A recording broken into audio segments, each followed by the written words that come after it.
have those days where you wake up and you feel so tired and so down, sometimes seemingly out of nowhere without any reason, and the other times because someone or something is bothering you. Welcome to today's video where we are going to be talking about exactly those kinds of days and how to live with them. Such bad days can leave you feeling very overwhelmed. They can make you feel like you're back to square one, that you've lost all the progress that you've made. While this is not the truth, bad days are just a normal part of life. We cannot always have the good days, but when we are obviously going through them in the moment, they can feel very sad, very heavy. We just have to write such days out. And today I want to share some things that I do that have personally helped me to make them slightly easier to live with. Firstly, the worst thing that you can do on a bad day is to put more pressure on yourself. So adding a ton of things to your to-do list or having a ton of goals for the day will probably feel more overwhelming and might lead to burnout. So try prioritizing only the unavoidable stuff. Some of us have a lot more responsibility than others and you have to fulfill them. Not every single one of us has the luxury to take a day off or take a couple of days off. Unfortunately, you have to do the things that need to be done when there's no way around it, but try to find moments in your day where you can simply exist by yourself, so you're not constantly running around doing things all the time, even on your bad day.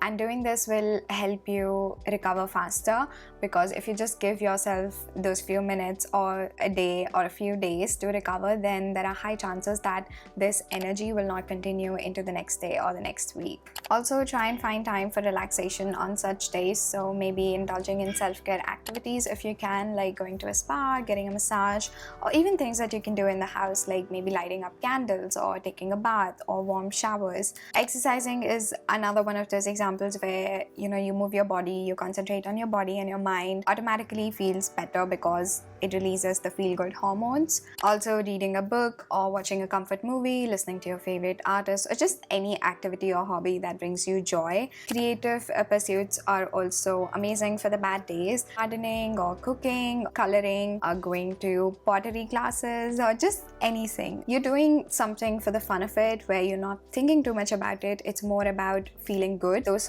sort of activities can really change your mood and uplift your mood on the bad days. Sleep is also another thing that is extremely important, but also good for such days. If I am having a bad day, I just normally sleep it off. I take many naps, or I just sleep in and stuff like that. That is also really helpful. Another thing you can do on your bad days is to spend time with loved ones. So your best friend or your friend group, your siblings, family, support animals, even your online friends. Because if you're by yourself on such days, then there are greater chances of you feeling more depressed, more alone, more anxious. So spend time with people who love you, whom you love. It will make you feel supported. You can also do fun stuff with them, like maybe play board games or watch something funny with them, or you can go down the memory lane. You can maybe look at photo albums or just talk about past times or past experiences. This will lighten up your mood. You can also talk about your feelings or what you're going through if you feel like it, or if you feel safe to do so. This will be like taking it a step further, where they can help you out with your feelings and maybe help you put things into perspective, or just make you feel heard and seen. Also, if you are a physical touch person, if you're comfortable with it, if you like it, then cuddling, giving hugs, holding hands, all of these things, they decrease the cortisol levels, which is your stress hormone, and they increase the oxytocin levels. So spend quality time with the people that you cherish. This one's probably not for everyone, but you can try going out on the bad days, because a change of place can help with the feelings of despair and hopelessness. And you can do this even if you are an introvert, like you just do not like people and outside. You could still have a change of place. Like you could go in a more natural setting with less crowded people. You can go to small cafes or bookstores, or just whatever your thing is. You could still avoid a lot of people so that you're not overwhelmed and still have a change of place. Maybe you could go hang out at your best friend's house. Just getting out of the house can change your mood, because I feel like when you're in the house, you sort of cut out from the world, and it's also a place that you spend a lot of time in. So when you change that place, when you change that setting, then there's a chance that your moods will uplift. Now, if you are someone who likes going out, who likes people, all of that, then you could go for a movie, you could go to a concert, you could go out to eat by yourself or with your favorite people. And all of these things, just going out and doing things, I feel like has the potential to turn a bad day into a good one, because you making new memories and you're experiencing new things. Now that we've tried to feel good on the surface or more on the outside, I think we can move towards the more deeper work, because bad days have a lot to teach you. So the first thing you can do is to get to the root of the emotion, the whats and whys of the feelings. So you can ask yourself questions like, why am I feeling this emotion? Is it something I did do or didn't do? Did someone or something trigger it? Has it been building up over a few days and I've just haven't had the time to notice it, or did it pop up suddenly? Understanding why this feeling is here and also what the feeling is. And once you do that, you can further ask questions like, what is this feeling trying to show me, and how can I meet that need right now? For example, maybe somebody at school or work said something about you and you've just been feeling down about it. If you dig deeper, maybe you realize that it's something in your childhood where you did not feel seen, where you did not feel validated. So now, how would you meet that need? What are the different ways in which you can feel seen, you can feel validated? So maybe doing things for yourself, or maybe calling up a friend or a partner who can say these nice things about you, make you feel seen and heard.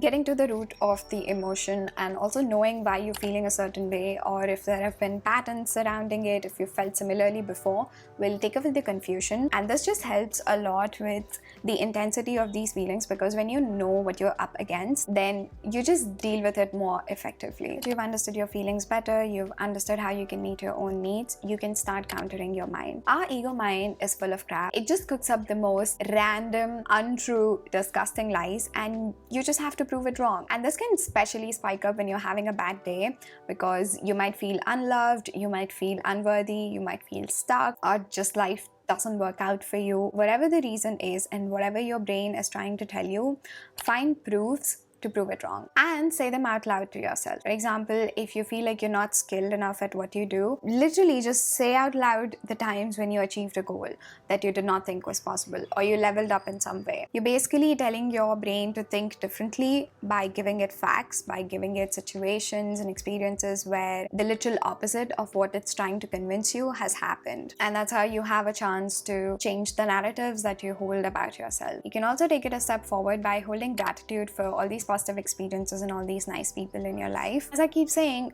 gratitude is the easiest way to just get in a good mood, to live in a higher vibration. So sprinkle a little bit of that to your bad days. Lastly, see the opportunity. Bad days can reveal so much about ourselves and our life. They can show us situations or emotions which we aren't processing, which we are avoiding, or where we are too attached. Bad days are tough love, but they are ultimately here for our growth. The pain and discomfort of such days can be beautiful opportunities to practice our healing and all that we've been learning. I heard Dr. Joe Dispenza talk about this on purpose. How many times do we have to forget to remember? So it's the idea of trial and error in the process of healing, because it's not like you think about doing something differently and that's just it. You start being a different person. It takes a lot of practice and you just have to keep trying until you get it right. And so if you feel that having a bad day means you haven't learned anything, you haven't grown at all, then it's just not true. This is something I used to believe in, wherein I was dealing with a lot of intrusive thoughts, and one day I'd be like, okay, like obviously they're not true. I know this now, so I'm never going to have an intrusive thought again and be anxious about it. And the next time it would happen, I would have literally the same reaction I had the last time. And I would just feel so bad. I'd beat myself up because I'm like, what am I doing? Why am I not making any progress? But it's when I heard this podcast, I was like, my entire perspective changed on relapses and just falling back down, because every time you go back, you have an opportunity to learn it again, to practice it again. And I think that's just amazing. And so these relapses, these bad days, these bad moods, they become opportunities to learn, to change behavior or attachment, to keep growing. And ultimately that is what healing is about, right? It's not about never ever having a bad day again or feeling a certain way again. It's just you're more conscious of it and you let it affect you less and less and less. The human experience demands that we feel a wide range of feelings, that we be put in a wide range of situations all across the spectrum. So bad days are very, very normal. Just because we are healing and we're taking responsibility of our lives doesn't mean that it's going to be a smooth ride. It won't. But there's always an end to the bad days. The hope that tomorrow might be different, it might be better, is what keeps us all going. And also that tomorrow will come, but so might another bad day. Like just taking away the shame and the judgment from these days and accepting them as normal part of our lives do our best on those days and just take care of ourselves, then they will eventually start seeming a lot less overwhelming, because you don't see them as bad anymore. You just see them as normal. You accept it with more grace and process it, and you live them with more grace. So yeah, that's everything I want to share with you guys. I hope you find this helpful. Thank you so much for watching, and I will see you again. Bye.